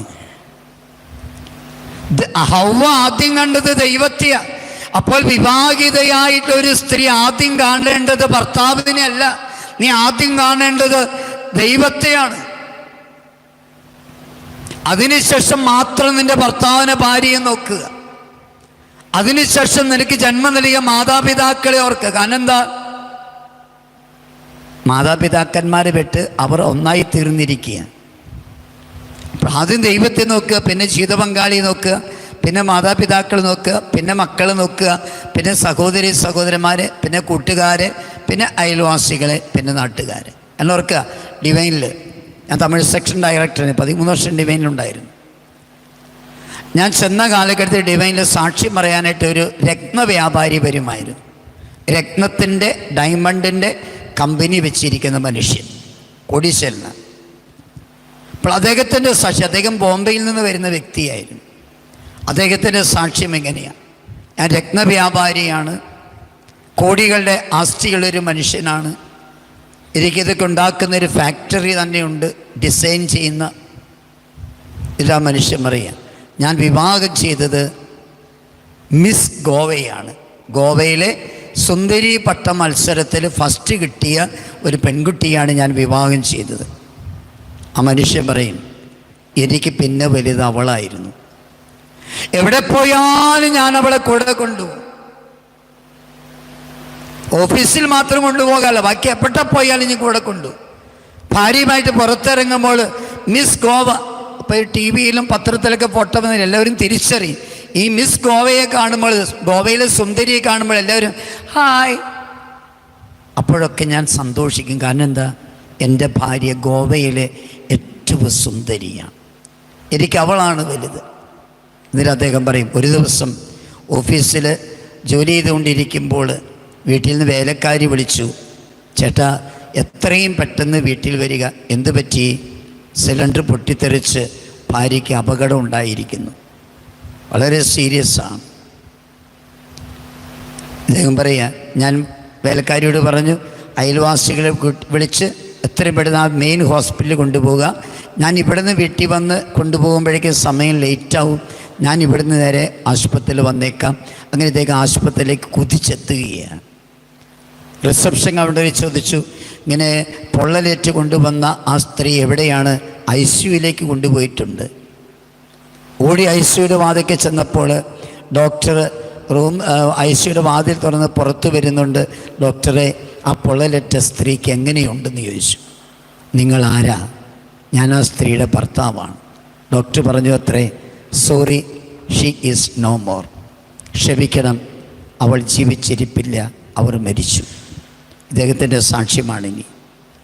എനിക്കെൻ്റെ ഭാര്യയായിരുന്നു ഏറ്റവും വലുത്, അവൾ മരിച്ചു. ഇനി എനിക്കെന്ത് ജീവിതം? ഞാൻ ഓഫീസിൽ പോകില്ല, കമ്പനി ശ്രദ്ധിക്കില്ല, ഞാൻ മദ്യത്തിന് അടിമയായി, ഞാൻ പുകവലിക്ക് അടിമയായി, ഡ്രഗ്സിന് അടിമയായി. അങ്ങനെ നശിച്ചു കൊണ്ടിരിക്കുമ്പോൾ ഈ പോട്ട ഡിവൈൻ ധ്യാന കേന്ദ്രത്തിൽ ധ്യാനത്തിന് വന്ന് നവീകരണത്തിലേക്ക് വന്ന എൻ്റെ നാട്ടിലെ ജനം, ഏതാനും വ്യക്തികൾ തന്നെ ഇവിടെ ധ്യാനത്തിന് കൊണ്ടുവന്നു. ആദ്യത്തെ 2 ദിവസം എനിക്ക് ധ്യാനം ഇഷ്ടപ്പെട്ടൊന്നുമില്ല, ഈ പാവൊക്കെ പറഞ്ഞുകൊണ്ടിരിക്കുന്നു. 3-ാം ദിവസം തുടങ്ങി എനിക്കിഷ്ടപ്പെട്ടു. ഒരു സത്യം ഈ ധ്യാന കേന്ദ്രത്തിൽ ഞാൻ തിരിച്ചറിഞ്ഞു. ഞാൻ ആദ്യം നോക്കേണ്ടിയിരുന്നത് എൻ്റെ ഭാര്യയായിരുന്നില്ല, ഞാൻ നോക്കേണ്ടിയിരുന്നത് തന്ന ദൈവത്തിലേക്കായിരുന്നു. ആ ദൈവത്തിലേക്ക് നോക്കാത്തത് കൊണ്ട് ഭാര്യയിലേക്ക് നോക്കിയപ്പോൾ അവൾക്കിങ്ങനെ സംഭവിച്ചപ്പോൾ എൻ്റെ സമനില തെറ്റി, ഞാനാകെ തകർന്നു പോയി. അദ്ദേഹം പറയും, ഞാൻ മാനസാന്തരപ്പെട്ടു. എന്നിട്ട് ആ ജനത്തോട് ഉപദേശിക്കും, മക്കളെ, എൻ്റെ ജീവിതത്തിൽ സംഭവിച്ചത് നിങ്ങളുടെ ജീവിതത്തിൽ സംഭവിക്കാതിരിക്കാൻ ജീവിതത്തിൽ ആദ്യം ദൈവത്തിലേക്ക് നോക്കുക. കുടുംബജീവിതം മരണം വരെ ഒരുമിച്ച് ജീവിക്കണമെങ്കിൽ ആദ്യത്തെ കാര്യം നീ ആദ്യം ദൈവത്തിലേക്ക് നോക്കുക. അതിനുശേഷം നീ ജീവിത പങ്കാളിയിലേക്ക് നോക്കുക. ഇല്ലേ, കുടുംബജീവിതം മരണം വരെ ഒരുമിച്ച് ജീവിക്കാൻ പറ്റില്ല. രണ്ടാമത്തെ കാര്യം, ദൈവകരങ്ങളിൽ നിന്നാണ് ഞാൻ എൻ്റെ ജീവിത പങ്കാളിയെ സ്വീകരിച്ചത്. ഈ ബോധ്യം ഉണ്ടെങ്കിൽ മരണം വരെ ഒരുമിച്ച് ജീവിക്കാൻ പറ്റും. ദൈവകരങ്ങളിൽ നിന്നാണ് ഞാൻ എൻ്റെ ഭർത്താവിനെ, എൻ്റെ ഭാര്യയെ സ്വീകരിച്ചത്. ഈ ബോധ്യമുണ്ടെങ്കിൽ എനിക്ക് മരണം വരെ ഒരുമിച്ച് ജീവിക്കാൻ പറ്റും. ജസ്റ്റ് നല്ല സിമ്പിൾ ഉദാഹരണം പറയാം. ഈ വാച്ച് എങ്ങനെയുണ്ട് മക്കളെ? വാച്ച് എങ്ങനെയാ? സൂപ്പറാണോ? ഓക്കെ, കിട്ടിയാൽ കൊള്ളാവോ? തരികയില്ല. പ്രൈസല്ലോ. ഈ വാച്ചിൻ്റെ പിന്നിൽ ഒരു കഥയുണ്ട്. എന്താ കഥ എന്ന് ചോദിച്ചാൽ, ഞാൻ പുരോഹിതനായിട്ട് 25 വർഷത്തിൻ്റെ സിൽവർ ജൂബിലിയുടെ വർഷം. അന്ന് ഞാൻ കോയമ്പത്തൂർ ധ്യാന കേന്ദ്രത്തിലാണ്. അപ്പോൾ ഞാൻ ആ ധ്യാന കേന്ദ്രത്തിൽ ചെല്ലുമ്പോൾ ഒന്നും അവിടെ ഉണ്ടായില്ല. ചുമ്മാ ചെറിയൊരു ഹോള് മാത്രം. ഒരു പള്ളിയോ അച്ഛന്മാർക്ക് കിടക്കാൻ താമസ സൗകര്യമോ ധ്യാനക്കാർക്ക് താമസിച്ച് ധ്യാനിക്കാൻ റൂമുകളൊന്നുമില്ല. അങ്ങനത്തെ ഒരു ധ്യാന കേന്ദ്രമാണ്. അപ്പോൾ അവിടെ ചെന്ന് എല്ലാമായി അവിടെ ഇപ്പോൾ ഒരു 50 മുറിയായി, പിന്നെ വലിയ നിത്യാരാധന ചാപ്പലൊക്കെയായി. എനിക്കതിന് ലോകത്തിൽ ആ പേരുള്ള രണ്ടാമത്തെ പള്ളി അതാ ചർച്ച് ഓഫ് ബെയാറ്റിറ്റ്യൂഡ്സ്, അഷ്ടസൗഭാഗ്യങ്ങൾ ദേവാലയം എന്നാണ് ഞാൻ പേര് കൊടുത്തേക്കണേ. ഈശോ പ്രസംഗിച്ച സ്ഥലത്തേ ഉള്ളൂ പിന്നെ കോയമ്പത്തൂർ ആ പേരുള്ള പള്ളി. അപ്പോൾ അവിടെ എല്ലാമായി സമൃദ്ധിയായപ്പോൾ എൻ്റെ കൂടെ ഉണ്ടായിരുന്ന അസിസ്റ്റൻ്റ് അച്ഛന് വലിയൊരു ആഗ്രഹം, ആൻ്റണി അച്ഛൻ്റെ സിൽവർ ജൂബിലിയാണ് അടിപൊളിയായിട്ട് ഇവിടെ ആഘോഷിക്കണം. വലിയ പ്രതീക്ഷയുടെ എൻ്റെ മുറി വന്ന്, ആൻ്റണി അച്ഛ ജൂബിലി വർഷമല്ലേ, ഇവിടെ നമുക്ക് ആഘോഷിക്കണം, അച്ഛൻ വഴിയാണ് ഇതൊക്കെ ഉണ്ടായത്. ഞാൻ പറഞ്ഞു നോ, അത് പറഞ്ഞാൽ പറ്റില്ല അച്ഛ, ഇത് ആഘോഷിക്കണം. ഞാൻ പറഞ്ഞു എനിക്കിഷ്ടമല്ല, വല്ല പാവപ്പെട്ടവന് എന്തെങ്കിലും കൊടുക്കാൻ നേരം കൊണ്ട്. അച്ഛൻ പോയിട്ട് അവിടുത്തെ ലീഡേഴ്സിനെ വിളിച്ച് പറഞ്ഞു, ആൻ്റണി അച്ഛൻ്റെ ജൂബിലി വർഷം അച്ഛൻ സമ്മതിക്കും, നിങ്ങൾ എന്ന് പറ, ഇത് ഞങ്ങളുടെ അവകാശമാണ് ആഘോഷിക്കുക എന്നുള്ളത്. ഇങ്ങനെ എല്ലാവരും കൂടെ എൻ്റെ അടുത്ത് വന്നു, അച്ഛൻ്റെ ജൂബിലിയല്ലേ, ഞങ്ങൾക്ക് ആഘോഷിക്കണത്, ഞങ്ങൾക്ക് ആഘോഷിക്കാനുള്ളതാണ്, ഞങ്ങളുടെ അവകാശമാണ്. ഞാൻ പറഞ്ഞു ആഘോഷിക്കണ്ട. പിന്നെ അച്ഛനും പ്രേക്ഷിനും കൂടെ വന്നു. അവസാനം ഞാൻ ഇങ്ങനെ പറഞ്ഞു, ഓക്കെ ആഘോഷിച്ചോ, പക്ഷെ ഞാൻ പറയുന്ന ദിവസമേ ആഘോഷിക്കാൻ പറ്റുള്ളൂ. അതേ ദിവസം വെള്ളിയാഴ്ച എന്ന് പറഞ്ഞു. അവിടുത്തെ ഏകദിന ബൈബിൾ കൺവെൻഷൻ വെള്ളിയാഴ്ചയാണ്. വെള്ളിയാഴ്ച വെച്ചാൽ പിന്നെ വലിയ ഇറച്ചിയും അങ്ങനെയൊന്നും ഉണ്ടാവില്ലല്ലോ. അപ്പോൾ വളരെ സിമ്പിളായിട്ട് ഞാൻ പറഞ്ഞു, സാധാരണ ഇവിടെ വെള്ളിയാഴ്ച കൊടുക്കുന്ന സാമ്പാർ, ഒരു ഒലത്തുകറി, പിന്നെ രസം, അച്ചാറ്, വേണമെങ്കിൽ ഒരു പപ്പടവും വെച്ചോ ഒരു പായസവും വെച്ചോ, ഇതുകൊണ്ട് പരിപാടി തീർക്കണമെന്ന് പറഞ്ഞു. അവർക്ക് അത് സമ്മതിച്ചപ്പോൾ ഇഷ്ടമായി. അങ്ങനെ അവർ പറഞ്ഞു ഓക്കെ അച്ഛാ. ഈ ആഘോഷത്തിൻ്റെ ദിവസം രാവിലെ തുടങ്ങി എൻ്റെ മുറിയിലേക്ക് ആളുകളിങ്ങനെ കൂട്ടം കൂട്ടമായിട്ട് വരിക. ഞാൻ അറിഞ്ഞില്ല ഇവർ വലിയ പബ്ലിസിറ്റി കൊടുത്ത ആളുകളെ വിളിച്ചു വരുത്തിയത്. വരുന്ന ഓരോരുത്തരും സമ്മാന പൊതിയായിട്ടാണ് വരുന്നത്, പിന്നെ കവർ അതിൽ പണമൊക്കെ ആയിട്ടാണ് വരുന്നത്. ഞാൻ നോക്കിയപ്പോൾ എൻ്റെ മുറി നിറച്ച് സമ്മാന പൊതികളായി. ഒരു 10-200 പൊതിയെങ്കിലും കിട്ടി. അങ്ങനെ കുർബാന കഴിഞ്ഞു, ആഘോഷം കഴിഞ്ഞ് വൈകുന്നേരം 4 മണിക്ക് മുറി വന്നപ്പോൾ വീണ്ടും വൈകി വന്നവരൊക്കെ വീണ്ടും സമ്മാനപ്പൊതികളും പണമായിട്ട് വരും.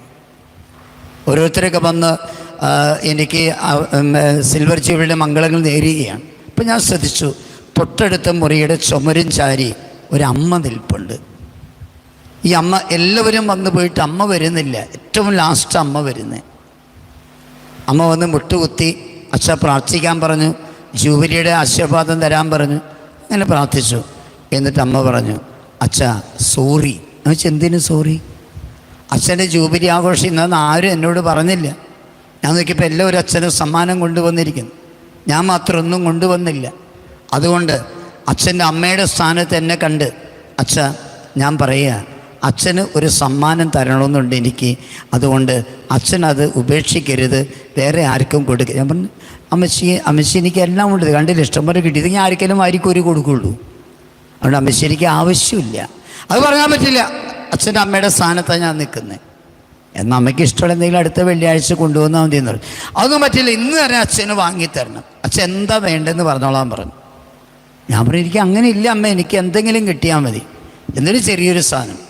അപ്പം പറയാം ഞാൻ പറയട്ടെ, ഓക്കെ. അച്ഛൻ ഈ കൈ പൊക്കിയുള്ള പ്രസംഗം എനിക്ക് വളരെ ഇഷ്ടമാണ്. അച്ഛനെപ്പോഴും കൈ പൊക്കിയേ പ്രസംഗിക്കുള്ളൂ. അതുകൊണ്ട് അച്ഛന് കൈക്ക് എക്സസൈസ് ഉണ്ട്, ഞാൻ അങ്ങനെ പ്രസംഗിക്കുക.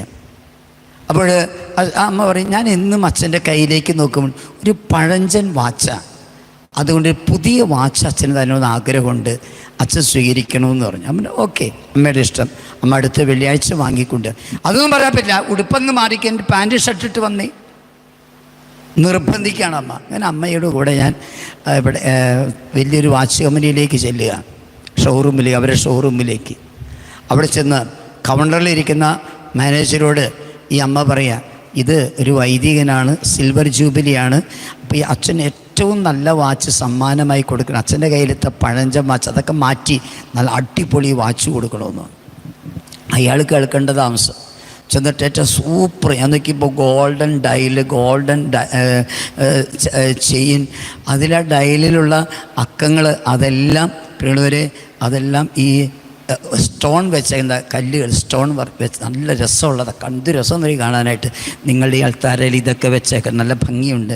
ആ ലേസ് കാണാൻ ഞാൻ അച്ഛനോട് പറഞ്ഞാൽ ഈ ചിത്തോലേക്ക് എവിടെ നിന്നാണ് വാങ്ങിയെന്ന്, നല്ല വെട്ടിത്തിളങ്ങണ രീതിയിലുള്ളത്. അപ്പോൾ ഞാൻ എൻ്റെ കയ്യിൽ കെട്ടി, നന്നായിരിക്കും, നല്ല മാച്ച് ചെയ്യുന്നുണ്ട് ചേട്ടാ, ഇതിന് എത്ര രൂപയെന്ന് വെച്ചു.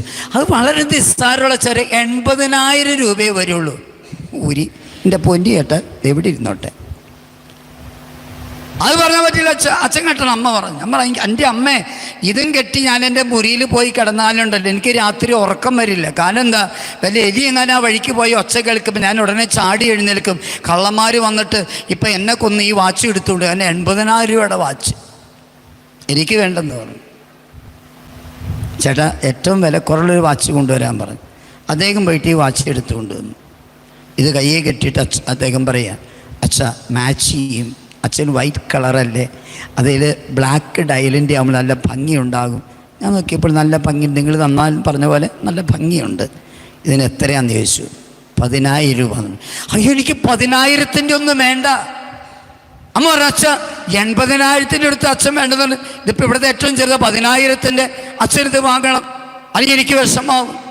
അദ്ദേഹം പറഞ്ഞു, അച്ഛ അമ്മയുടെ ആഗ്രഹമില്ല, അച്ഛന് യെസ് പറ, ഇത്തിരി ഓവറൊന്നുമല്ല അച്ഛ, ഇതൊക്കെ അച്ഛൻ കെട്ടിക്കോ. അങ്ങനെ അദ്ദേഹം എൻ്റെ കയ്യിൽ കെട്ടി. ഞാൻ പറഞ്ഞു ഇത് അഴിച്ച് എനിക്ക് പൊതിഞ്ഞ് തന്നേക്കാൻ പറഞ്ഞു. അപ്പോഴമ്മ പറഞ്ഞു ആ വാച്ചിങ് തരാൻ പറഞ്ഞു, താൻ ബില്ലടിക്കാൻ പറഞ്ഞു. എൻ്റെ ദൈവമേ, ഞാൻ നോക്കിയപ്പോൾ എനിക്ക് ആകെ നാണം വന്നുപോയി. അവിടുത്തെ ജോലിക്കാരൊക്കെ ഇങ്ങനെ നോക്കി നിൽക്കുക, അവിടെ വന്ന ആളുകൾ നിങ്ങൾ തർക്കിക്കുന്നതൊക്കെ അവർ ശ്രദ്ധിക്കുന്നുണ്ട്. ഈ അമ്മയുണ്ടല്ലോ എൻ്റെ കയ്യിലങ്ങ് കയറി പിടിച്ചിട്ട് എനിക്കാകെ നാണായിപ്പോയി. ഒരു പെണ്ണിൻ്റെ കയ്യിൽ കയറി പിടിച്ച നല്ല കാര്യമാണോ? ഇന്നൊക്കെയാണെങ്കിൽ മൊബൈലിൽ ഫോട്ടോ എടുത്ത് അത് വാട്സാപ്പിൽ ഫേസ്ബുക്കിൽ കിട്ടാൻ ആൻ്റണി അച്ഛനെ ഒരു പെണ്ണ് കയറി പിടിച്ചെന്ന് പറഞ്ഞുകൊണ്ട് ആ സത്യം എനിക്ക് വിഷമമായിപ്പോയി. എന്നിട്ട് അമ്മ കെട്ടി തന്നപ്പോൾ എന്നോട് പറഞ്ഞു, അച്ഛാ ഇനി എന്നും അൾത്താരയിൽ കയറുമ്പോൾ ഈ വാച്ച് കെട്ടിയേ വരാവൂ, കയ്യിൽ നോക്കുമ്പോൾ ആ വാച്ച് ഉണ്ടായിരിക്കണം. എൻ്റെ ചങ്കത്ത് ഞാൻ കൈവച്ചു. എൻ്റെ ദൈവം, ഇത് എന്തോ ഒരു വലിയ ഉടമ്പടിയായിപ്പോയി. ഇനി അമ്മയോട് എനിക്ക് വലിയൊരു കടപ്പാടാ. ആ കടപ്പാടെന്താ, ഞാൻ എന്ന് അൾത്താരയിൽ പ്രസംഗിക്കാൻ കയറുന്നുവോ അന്ന് ഈ വാച്ച് കെട്ടി ഞാൻ പ്രസംഗിക്കാൻ കയറാവൂ. എനിക്ക് അമ്മയോട് കടപ്പാടായി. തന്ന അമ്മ അതാ പറഞ്ഞേ. അടുത്ത വെള്ളിയാഴ്ച പ്രസംഗിക്കാൻ കയറിയപ്പോൾ ഈ വാച്ചും കെട്ടി ഇങ്ങനെ ചെന്ന്, അപ്പോൾ ആദ്യത്തെ ചെയറിൽ നിരയിൽ 3-ാമത്തെ ചെയറിൽ അമ്മ എന്നും ഇരിക്കുക. ചെന്ന വശം ഞാനിങ്ങനെ കൈ പൊക്കി അമ്മേനെ നോക്കി ചിരിച്ചു. അമ്മ പറഞ്ഞു സൂപ്പറായിട്ടുണ്ട്. പിന്നെ എന്നും ഞാൻ ചെല്ലുമ്പോൾ അമ്മേനെ ആദ്യം കൈ കാണിക്കും, കാരണം ഉടമ്പടിയാണല്ലോ. ഇത് ചെറിയ ഉദാഹരണം, സത്യമായിട്ടും നടന്നൊരു കാര്യം, ഞാൻ ചുമ്മാ ഉണ്ടാക്കി പറഞ്ഞ കഥയല്ലത്. പക്ഷേ ഇതിന് പിന്നിൽ വലിയൊരു സത്യമുണ്ട്. ഈ വാച്ചിരിക്ക് തന്നതൊരമ്മയാണെങ്കിൽ, തന്നപ്പോൾ അച്ഛ ഇത് എന്നും കെട്ടണം, എൻ്റെ മരണം വരെ എന്നും കെട്ടണമെന്ന് പറഞ്ഞ് അമ്മ എനിക്ക് തന്നെങ്കിൽ ഇനി ഞാൻ വലിയൊരു കടപ്പാടാണ് എനിക്ക്. എന്താ അത്? അമ്മയുടെ മരണം വരെ ഞാൻ ഈ വാച്ച് കെട്ടണം. ഈ 16-ാം തീയതി കോയമ്പത്തൂർ പോയപ്പോഴും ഈ വാച്ച് കെട്ടിയപ്പോൾ ഇത് കൺവെൻഷൻ അവസാന ദിവസം പ്രസംഗത്തിന് പോയതാ. ചെന്നിട്ട് ആദ്യം കൈ പൊക്കിട്ടി അമ്മേനെ നോക്കി. അമ്മ അവിടെ ഇരിപ്പുണ്ട് 3-ാം കസേരയിൽ. അമ്മ കാണിച്ചു, സൂപ്പറാണ്. സഹോദരങ്ങളെ, തന്നവന് അവന് മരണമുണ്ട്, ആ വ്യക്തിയുടെ മരണം വരെ ഞാനിത് കെട്ടണം. എന്നാൽ കുടുംബജീവിതത്തിൽ എനിക്ക് വാച്ച് നിന്നൊരു അമ്മയാണെങ്കിൽ അമ്മയുടെ മരണം വരെ ഞാനിത് കെട്ടണമെന്നുണ്ടെങ്കിൽ, സഹോദരങ്ങളെ, നിന്റെ ഭർത്താവിനെ, നിന്റെ ഭാര്യയെ ദൈവമാണ് തന്നതെങ്കിൽ തന്നവൻ്റെ ഇഷ്ടമെന്താ? നിങ്ങൾ മരണം വരെ ഒരുമിച്ച് ഒന്നിച്ച് ജീവിക്കണം. പ്രിയമുള്ളവരെ, തന്നവന് മരണമുണ്ടോ? തന്നവന് മരണമില്ലെങ്കിൽ പ്രിയമുള്ളവരെ, നിന്റെ ജീവിത പങ്കാളിയുടെ മരണം വരെ നിന്റെ ജീവിത പങ്കാളിയുമൊത്ത് നീ സ്നേഹത്തിലും ഐക്യത്തിലും ജീവിക്കുക. അതിന് നിനക്ക് സാധിക്കണം. ഞാൻ ദൈവകരങ്ങളിൽ നിന്നാണ് എൻ്റെ ഭർത്താവിൻ്റെ ഭാര്യയെ സ്വീകരിച്ചത്. Praise the Lord.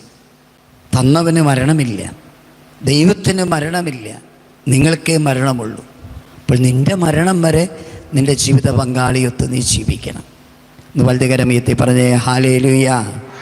സത്യം പറഞ്ഞേ ഹല്ലേലൂയ, ഹല്ലേലൂയ, ഹല്ലേലൂയ. കർത്താവായ ഈശോയെ, മരണം വരെ സ്നേഹത്തിലും ഐക്യത്തിലും ഒന്നിച്ച് ജീവിക്കുവാൻ എല്ലാ ദമ്പതികളെയും അവിടുന്ന് അനുഗ്രഹിക്കണമേ. Hallelujah, hallelujah, hallelujah. Praise the Lord. മത്തായിയുടെ സുവിശേഷം 19:6 ദൈവം യോജിപ്പിച്ചത് മനുഷ്യൻ വേർപ്പെടുത്താതിരിക്കട്ടെ. No divorce. മർക്കോസിന്റെ സുവിശേഷം 10-ാം അധ്യായം 8-ാം തിരുവചനം ദൈവം യോജിപ്പിച്ചത് മനുഷ്യൻ വേർപ്പെടുത്താതിരിക്കട്ടെ. മലാക്കി 2-ാം അധ്യായം 16-ാം തിരുവചനം വിവാഹമോചനത്തെ ഞാൻ വെറുക്കുന്നു. No divorce in family life. ഇന്ന് നിസ്സാര കാര്യങ്ങളെ പ്രതി ഡൈവോഴ്സാണ്. സഭാ കോർട്ടുകളിൽ ചെല്ല്, ഗവൺമെൻറ് കോർട്ടിൽ വേറെ. ചിലക്കറിയാം, ഇന്ന് സഭാ കോടതികളിൽ എത്രയാണ് ആ കേസ് തീർക്കാൻ പോലും സമയം കിട്ടുന്നില്ല. സഭാ കോടതിക്ക് അത്രമാത്രം കേസുകളാണ്, നിസ്സാര കാര്യങ്ങളാണ്. ഒന്ന് ഹല്ലേലൂയ പറയോ. നീ ദൈവത്തിലേക്ക് നോക്കുന്നതെങ്കിൽ, ദൈവം തന്നതിലേക്ക് അതിനുശേഷം നോക്കുന്നുവെങ്കിൽ, ദൈവം തന്നതാണെങ്കിൽ, തന്നവന് മരണമില്ലെങ്കിൽ പ്രിയമുള്ളവരെ, നിന്റെ ജീവിത പങ്കാളിയുടെ മരണബന്ധി ഒരുമിച്ച് ജീവിക്കും. തന്നവന് ഇഷ്ടം മരണം വരെ ഒരുമിച്ച് ജീവിക്കാനാണ്. ജെറമിയ 17-ാം അധ്യായം 7-ാമത്തെ തിരുവചനം. ജെറമിയ 17:7. ഹല്ലേലൂയ. എന്താ വചനം പറയുന്നത്? ശ്രദ്ധിച്ചോ. ജെറമിയ 17-ാം അധ്യായത്തിൽ 7-ാമത്തെ തിരുവചന. ഹല്ലേലൂയ. സത്യം പറഞ്ഞേ hallelujah, hallelujah, hallelujah. Praise the Lord. 17:7 വായിക്കാം. കർത്താവിൽ ആശ്രയിക്കുന്നവൻ അനുഗ്രഹീതൻ, അവൻ്റെ പ്രത്യാശ അവിടുന്ന് തന്നെ. നീ കർത്താവിൽ ആശ്രയിക്കെങ്കിലും മരണം വരെ ജീവിക്കാൻ പറ്റൂ. അടുത്ത വചനം മത്തായി 10:37.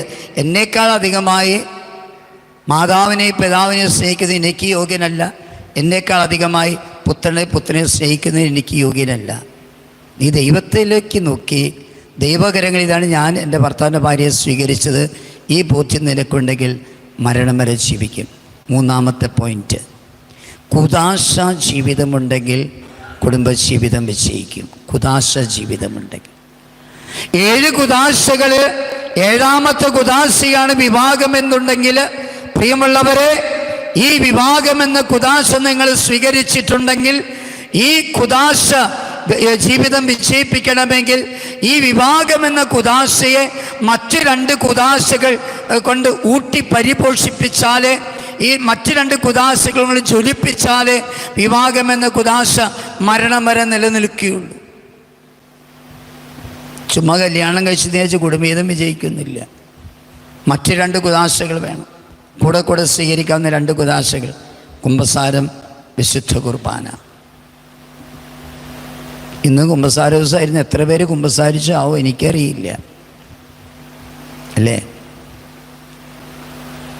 സഹോദരങ്ങളെ, വിഭാഗം എന്നുള്ളത് കുദാശയാണെങ്കിൽ ഈ കുദാശ ജീവിതം വിജയിക്കണമെന്നുണ്ടെങ്കിൽ മറ്റ് രണ്ട് കുദാശകൾ കുമ്പസാരവും വിശ്വകുർബാനയും സ്വീകരിക്കുന്ന വ്യക്തികളായിരിക്കണം ഭാര്യ ഭർത്താക്കന്മാർ.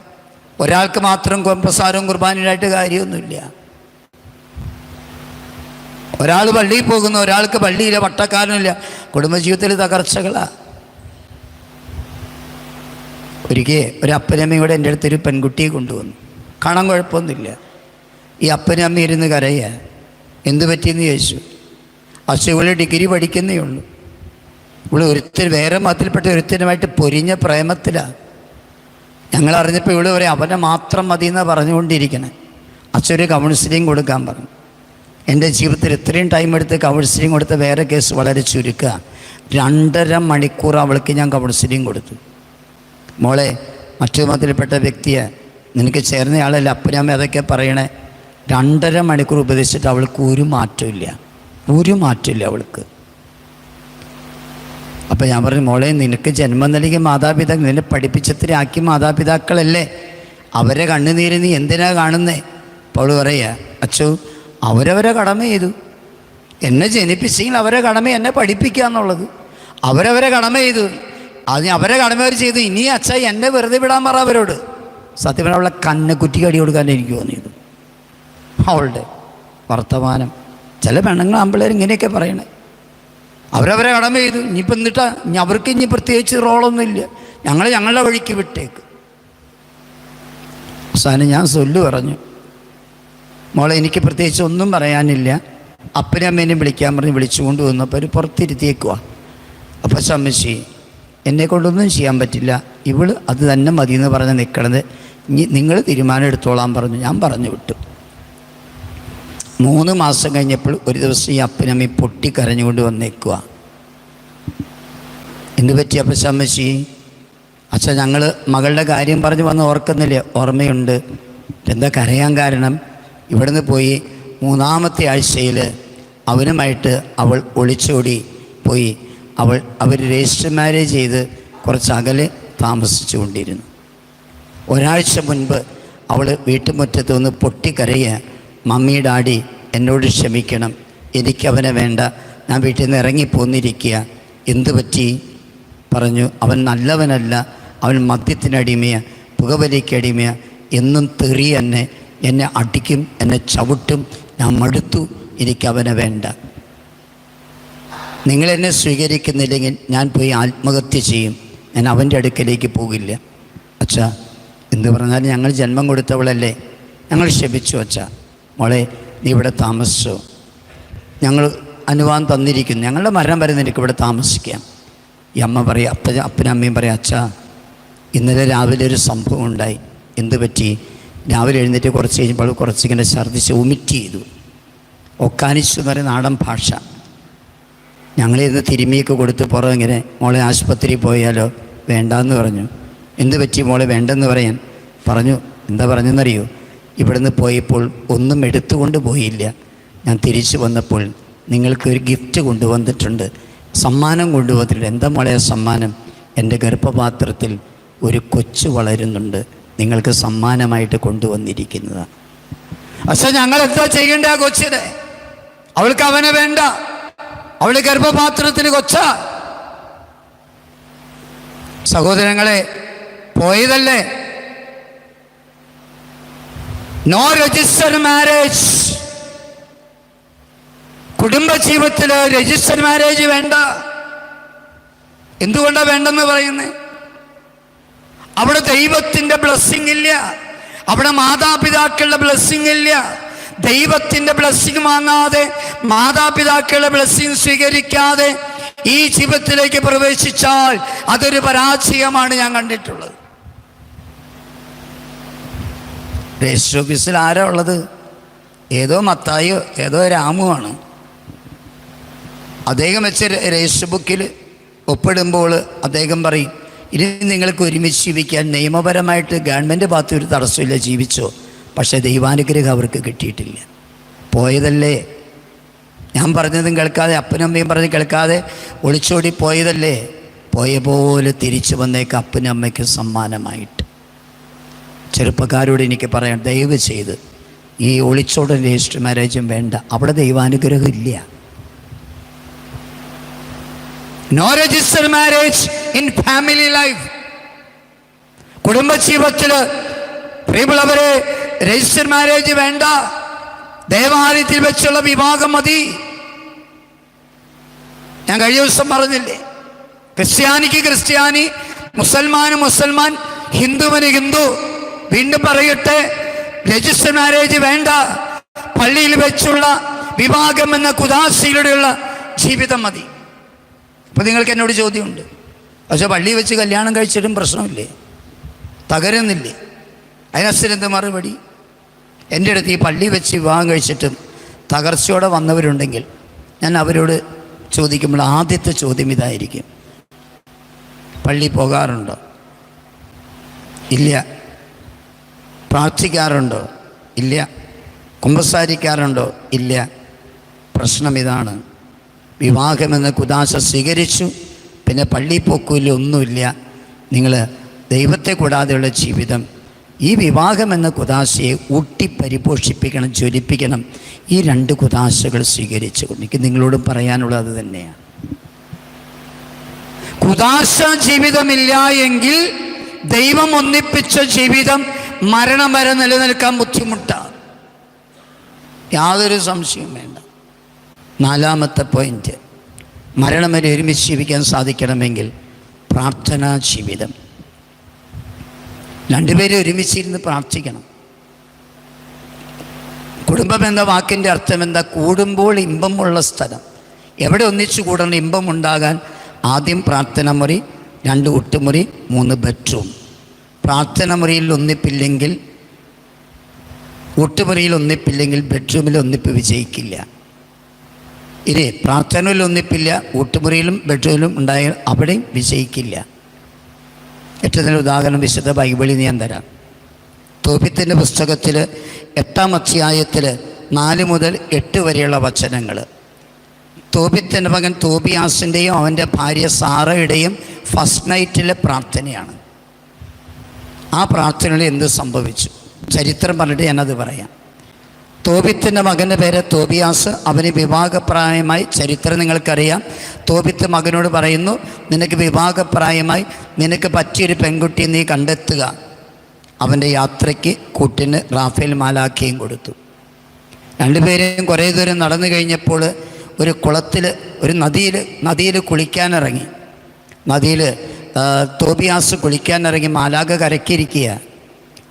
ഒരു വലിയൊരു മത്സ്യം വന്ന് അവനെ വിഴുങ്ങാങ്ങിനിങ്ങനെ ചാടിയപ്പോൾ മാലാഖ പറഞ്ഞു, തോബിയാസെ, ആ മത്സ്യത്തെ പിടിച്ച് കരയ്ക്ക് കയറ്റ്.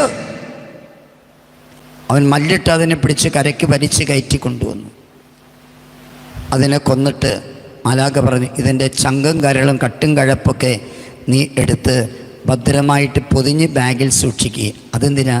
നിനക്കത് ആവശ്യം വരും. മിച്ചമുള്ളത് അവർ ചുട്ട് തിന്നെന്നാണ് പറയുന്നത്. അങ്ങനെ അവർ യാത്ര ചെയ്യുമ്പോൾ മാലാഖ പറഞ്ഞു, തോബിയാസെ, നമ്മൾ രഘുവേൽ എന്നുള്ള ആളുടെ വീട്ടിലെത്തും. അദ്ദേഹത്തിന് സാറ എന്നു പേരായൊരു മകളുണ്ട്. നീ അവളെ വിവാഹിച്ചു. അയ്യോ മാലാഖ, ഞാൻ അവളെ വിവാഹം ചെയ്യാൻ, എനിക്ക് അവളെ ഒന്നും വേണ്ട. എന്താടാ? അവളുടെ വിവാഹം 7 പ്രാവശ്യം കഴിഞ്ഞതാ. 7 പുരുഷന്മാരും ആദ്യരാത്രികളിൽ മരിച്ചു. കാരണം അവളിൽ ഒരു പിശാചുണ്ട്. പിശാചിൻ്റെ പേര് അസ്മോദേവുസ്. പേരെന്താ? എന്താണാവോ പറഞ്ഞ്? ദേവനാണ്.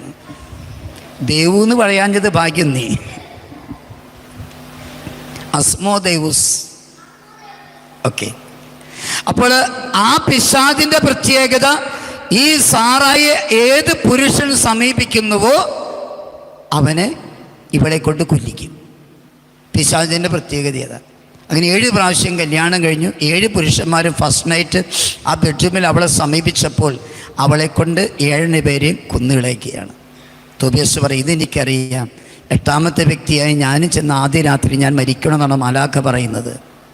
അപ്പോൾ മാലാഖ പറഞ്ഞു, തോബിത്തിൻ്റെ പുസ്തകം 6-ാം അധ്യായം 17-ാം വചനം, നിങ്ങൾ ബെഡ്റൂമിൽ തനിച്ചാകുമ്പോൾ നിൻ്റെ ബാഗിൽ സൂക്ഷിച്ച് വെച്ചിരിക്കുന്ന മീനിൻ്റെ ചങ്കും കരളും എടുത്ത് കനലിലിട്ട് പുകയ്ക്കണം. എന്നിട്ട് 17-ാം വചനം, അനാദി മുതൽ നിനക്കായി നിശ്ചയിക്കപ്പെട്ടിരിക്കുന്നവളാണവൾ. നീ അവളെ വിവാഹം ചെയ്യുക, നിനക്ക് അവളെ രക്ഷിക്കാൻ പറ്റും. അനാദി മുതൽ നിനക്കായി നിശ്ചയിക്കപ്പെട്ടിരിക്കുന്നത് സാറായാണ്. അങ്ങനെ രഘുവൻ്റെ വീട്ടിൽ ചെന്നു. തോബിയാസ് സാറായിയുടെ അപ്പൻ രഘുവനോട് പറഞ്ഞു, നിങ്ങളുടെ മകൾ സാറായെ എനിക്ക് വിവാഹം ചെയ്തു തരണം, എനിക്ക് അവളെ ഇഷ്ടം. അയ്യോ, നീ അവളെ വിവാഹം ചെയ്യണ്ട. എന്തിയേ? അവളിലൊരു പിശാചുണ്ട്. ആ പിശാചിന്റെ പ്രത്യേകത, പുരുഷന്മാരാര് സമീപിക്കുന്നുവോ അവരെ ഇവളെ കൊണ്ട് കൊല്ലിക്കും ആ പിശാച്. 7 പേരെ കൊന്നു. നീ 8ാമത്തെ ആളായിട്ട് മരിക്കും. നീ എൻ്റെ അകന്ന ബന്ധുവിൻ്റെ മകനാണ്, കല്യാണം കഴിക്കേണ്ട. തോബിയാസ് പറഞ്ഞു, എനിക്ക് അവളെ വേണം. കല്യാണം കഴിഞ്ഞു. രാത്രി അപ്പനും വേലക്കാർ 8ാമത്തെ കുഴി കുഴിക്കുന്നു. തോബിയാസും ഭാര്യയും ബെഡ്റൂമിൽ തനിച്ചായി. തോബിയാസ് എഴുന്നേറ്റ് ബാഗിലിരിക്കുന്ന മീനിൻ്റെ ചങ്കും കരലും എടുത്ത് തീക്കനലിലിട്ട് അത് പുകയ്ക്കുകയാണ്. എന്നിട്ട് പറഞ്ഞു, സാറ, നമുക്ക് കർത്താവിൻ്റെ കാരുണ്യത്തിനായി പ്രാർത്ഥിക്കാം. ബെഡ്റൂമിലെ പ്രാർത്ഥന. കുടുംബത്തിലെ പ്രാർത്ഥന വേറെയുണ്ട്. ബെഡ്റൂമിൽ ഒരു 2-3 മിനിറ്റെങ്കിലും നിങ്ങൾ പ്രാർത്ഥിക്കണം. എന്തിനാന്ന് ഞാൻ പറഞ്ഞു തരാം. തോബിയാസ് പ്രാർത്ഥിച്ചു. തോബിത്തെട്ട് 4 മുതൽ 8 വരെ ദൈവത്തെ സ്തുതിച്ചുകൊണ്ട് ആദ്യത്തേത്. പിന്നെ ആദത്തിന് അവയെ കൊടുത്തത്, അവയ്ക്ക് ആദത്തെ കൊടുത്ത് നീയാണെന്നും പറഞ്ഞ് സമ്മതിച്ചുള്ള പ്രാർത്ഥന. അതിനുശേഷം തോബിയാസ് ഇങ്ങനെ പ്രാർത്ഥിക്കുകയാണ്, ഞാൻ ഇവളെ സ്വീകരിക്കുന്നത് ചെടികമായ അഭിലാഷത്തല്ല, നിഷ്കളങ്കമായ പ്രേമം പങ്കിടാൻ. ബെഡ്റൂമിൽ ചെല്ലുന്നത് ചെടിക അഭിലാഷത്തോടെ ആകരുതെന്ന ബൈബിൾ പഠിപ്പിക്കുന്നത്. പലരും ബെഡ്റൂമിൽ ചെല്ലുന്നത് ജഡിക അഭിലാഷത്തോടെയാണ്. അല്ല, നിഷ്കളങ്കമായ പ്രേമം പങ്കിടാൻ. ഇവളോടൊത്ത് വാർത്തകെത്തിവരെ ജീവിക്കാൻ അവൾ തന്നെ അനുഗ്രഹിച്ചാലും തോബിയാസ് പ്രാർത്ഥിച്ചു കഴിഞ്ഞ ഉടനെ സാറ പറഞ്ഞു, ആമേൻ, എൻ്റെ ഭർത്താവ് എന്ത് പറഞ്ഞ് പ്രാർത്ഥിച്ചു അപ്രകാരം ഞാനും പറയുന്നു. അവർ പ്രാർത്ഥിച്ചു. മീൻ്റെ ചങ്കലിട്ട് പുകച്ചു പ്രാർത്ഥിച്ചു. പിന്നെ അവർ കിടന്നുറങ്ങുന്നു, ദാമ്പത്യ ജീവിതം പങ്കിടുന്നു. നേരം വെളുത്തു. അപ്പൻ വേലക്കാരെ വിളിച്ചിട്ട് പറഞ്ഞു, പോയി അവർ ചെന്ന് വാതിലെ തട്ടി. 2 പേര് ചിരിച്ചും കളിച്ചും പുറത്തേക്ക് വരുന്നു. സഹോദരങ്ങളെ, 7 പേര് കുടുംബജീവിതത്തിൽ പ്രവേശിച്ചു, പ്രാർത്ഥനാ ജീവിതമില്ലാതെ. 8ാമത്തെ വ്യക്തി എന്ത് ചെയ്തു? പ്രാർത്ഥിച്ചു. പ്രിയമുള്ളവരെ, അവളിൽ ഒരു പിശാചുണ്ടെന്ന് പറഞ്ഞാൽ അസ്മോദേവുസ്. പ്രിയമുള്ളവരെ, ഈ പിശാച് ആ മുറിയിൽ നിന്ന് പുറത്തുപോയി. എങ്ങനെ? അവിടെ തീക്കനലില് മീനിന്റെ ചങ്ക് കരലിൽ വിട്ട് പുകച്ചപ്പോൾ ആ ചങ്കിന്റെയും കരളിന്റെയും മണം കിട്ടി. ആ പിശാച് ആ മുറിയിൽ നിന്ന് പോയി. പ്രിയമുള്ളവരെ, മീനിന്റെ മണം കിട്ടിയപ്പോൾ പിശാച് പോയെങ്കിൽ നിങ്ങളുടെ ബെഡ്റൂമിൽ നിങ്ങൾ 2 പേരും ഒരുമിച്ചിരുന്ന് പ്രാർത്ഥിക്കുമ്പോൾ ആ മുറിയിൽ യേശുവിന്റെ സ്നേഹത്തിന്റെ ഗന്ധം വന്നു നിറയും. സങ്കീർത്തനം 47:1.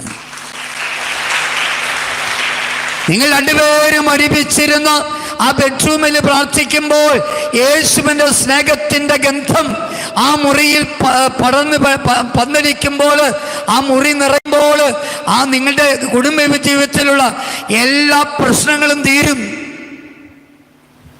പ്രാർത്ഥനയുണ്ടോ? സന്ധ്യാപ്രാർത്ഥനയുണ്ടോ? ഞാൻ ചോദിക്കുന്നില്ല, നിങ്ങളൊക്കെ പ്രാർത്ഥനയുടെ ഭക്തരാന്ന് എനിക്കറിയാം.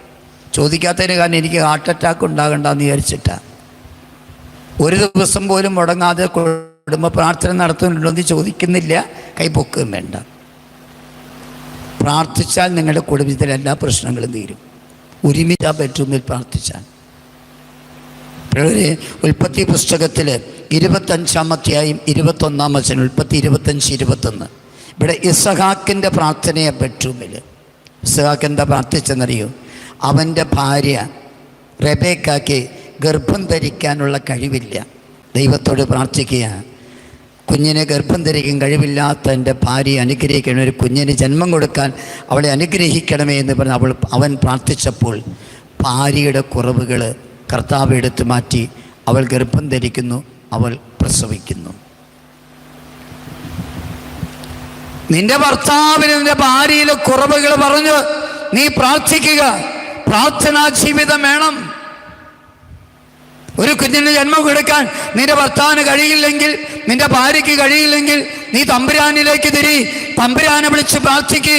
നിന്റെ ഭർത്താവ് കുടിക്കുന്ന വ്യക്തിയാണോ, അവനെ വഴക്ക് പറയാൻ നോക്കാതെ, തെറി പറയാൻ നോക്കാതെ, തമ്പുരാന്റെ ആലയത്തിലോ പ്രാർത്ഥന മുറിയിൽ പോയി മുട്ടുകുത്തി കൈയും വിരിച്ച് പിടിച്ച് ആ കാൽമുട്ടിന്റെ തഴമുകുട്ടി നീ പ്രാർത്ഥിക്കുമ്പോൾ നിന്റെ പ്രാർത്ഥനയ്ക്ക് ഉത്തരം കിട്ടും. ഭർത്താവിന് മദ്യത്തിൽ നിന്നും വിടുതൽ കിട്ടും. നിന്റെ ഭാര്യയ്ക്ക് എന്തെങ്കിലും കുറവുണ്ടെങ്കിൽ നീയും പ്രാർത്ഥിക്കുക. എത്ര പേരെ പ്രാർത്ഥിക്കുന്നത്? ഇന്ന് ഈ ലോകത്തെ ഡൈവോഴ്സിന് വേണ്ടി അപേക്ഷിക്കുന്നതിന് മുൻപ് ഭർത്താവിന് വേണ്ടി, ഭാര്യയ്ക്ക് വേണ്ടി എന്നും ആത്മാർത്ഥമായിട്ട് പ്രാർത്ഥിക്കുകയാണെങ്കിൽ ഞാൻ പറയും ഡൈവോഴ്സൊന്നും ഉണ്ടാവില്ല. പ്രാർത്ഥന ജീവിതമില്ലാത്തതുകൊണ്ടാണ്. എന്നോട് തരുമ്പോൾ ഞാൻ ചോദിക്കും, നിങ്ങൾ പ്രാർത്ഥിക്കാറുണ്ടോ? ഇല്ല. രണ്ടുപേരും പ്രാർത്ഥിക്കാറുണ്ടോ? ഇല്ല. കുടുംബ പ്രാർത്ഥനയുണ്ടോ? ഇല്ല. പിന്നെ എങ്ങനെ കുടുംബജീവിതം വിജയിക്കുക? പ്രാർത്ഥനാ ജീവിതം. ഒന്ന് എഴുന്നേറ്റ് നിന്ന് കണ്ണുകളടച്ച് കരങ്ങൾ കൂപ്പിക്ക്. കുടുംബജീവിതം വിജയിക്കാൻ ആവശ്യമായത് ഒന്ന്, നീ തന്നവനിലേക്ക് ആദ്യം നോക്കുക, പിന്നെ നോക്കുക ജീവിത പങ്കാളിയിലേക്ക്, പിന്നെ നോക്കുക മാതാപിതാക്കളിലേക്ക്, പിന്നെ നോക്കുക മക്കളിലേക്ക്, പിന്നെ നോക്കുക സഹോദരങ്ങളിലേക്ക്, പിന്നെ നോക്കുക കൂട്ടുകാരിലേക്ക്, പിന്നെ നോക്കുക അയൽവാസികൾ, പിന്നെ നോക്കുക നാട്ടുകാരിലേക്ക്. രണ്ട്, ഈ ഭാര്യ ഞാൻ ദൈവകരങ്ങളിൽ നിന്നാണ് സ്വീകരിച്ചത്. ദൈവത്തിന് മരണമില്ലെങ്കിൽ തന്നവൻ്റെ മരണം വരെ ഒരുമിച്ചും, ആ തന്നവന് മരണമില്ലെങ്കിൽ നിൻ്റെ മരണം വരെ നിൻ്റെ ജീവിത പങ്കാളിയൊത്ത് ജീവിക്കുക. മൂന്ന്, കുദാശ ജീവിതം. വിവാഹം എന്ന കുദാശ വിജയിപ്പിക്കാൻ കഴിയണമെന്നുണ്ടെങ്കിൽ കുമ്പസാരവും കുർബാന, ഈ രണ്ട് കുദാശകൾ ജീവിതത്തിൽ വേണം. ദൈവം തന്നതെങ്കിൽ വിവാഹമോചനമില്ല, ഡൈവോഴ്സ് ഇല്ല. 4, പ്രാർത്ഥനാ ജീവിതം. ഇന്നു മുതൽ നിങ്ങളുടെ ബെഡ്റൂമിൽ കുടുംബ പ്രാർത്ഥന, അത് വേറെ. ബെഡ്റൂം 2-3 മിനിറ്റ് നേരം രണ്ടുപേരും ഒരുമിച്ച് പ്രാർത്ഥിക്കുകയാണെങ്കിൽ നിങ്ങളുടെ എല്ലാ വഴക്കും അവിടെ അവസാനിക്കും, എല്ലാ പ്രശ്നങ്ങളും തീരും.